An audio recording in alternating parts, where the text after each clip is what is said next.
Man motor mo, aman.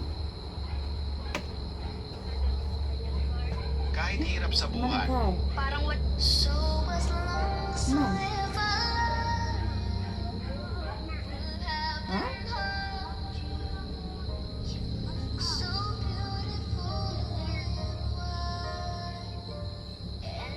Isa daw? Ay, magkabakya daw mo to siya, Papa.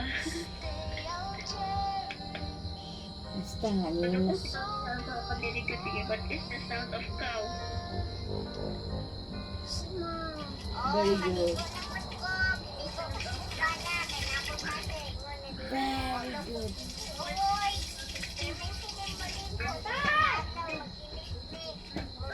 Very good.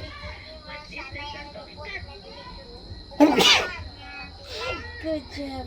Basta nalang itinapon ng babae ay ang natirang tinik ng isda sa mabahong kanal sa tapat ng bahay niya. Sinong mag-aakalang kinabukasan? Ang kanal ay naging kasing linaw ng kristal. May mga alimang king crab pa na pumapalikod sa tinik ng isda na parang naglalaro sa paligid. Kapag nanto ng babae, na ang tinik ng isda ang dahilan. Basta naman yung mong Bakit asinsuha naging dong. santuario ng mga alimango ang mabahong kanal? Dong, magkuan ba nas baba? Ay ang babae sa pagbebenta ng mga king crab. Isang araw, ang Jack Che Hotel ay order ng 50 kahon ng mga buhay na alimango sa tindahan niya. Pero pagdating ng kinabukasan, nagpadala ang hotel ng mga litrato at sinabing puro patay na alimango ang dumating sa kanila. Agad na kinuha ng platform ang 500,000 Hands, pisong very bayad. good. Tumawag ang babae para Fingers, mag-verify. fingers. Pero binaliwala lang siya ng hotel. Kaya nagdesisyon ng babae na personal na pumunta sa hotel. Mister, Na, I kasi see. yun, kahapon, order po kayo ng 50 kahon ng malalaking Australian king crab. Right naman dahil yung bataan ni, dahil maparehan ni Amira. Yan, nag-abot. Anak din sa kamot. Kaya na siya dagang stars. Hindi mo ba nakita yung mga litratong pinadala ko? Tapos sigurado,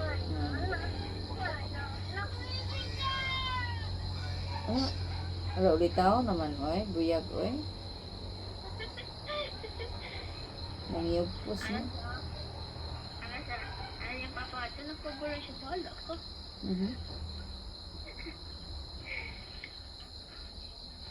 Bagay, banking-banking pa pa. Dili, lagi kinakoy ko yung buhala ko.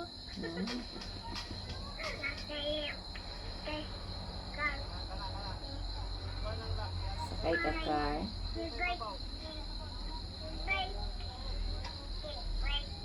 Ay, talaga yung papagbaw-bao daw. Nangarap ka, dong.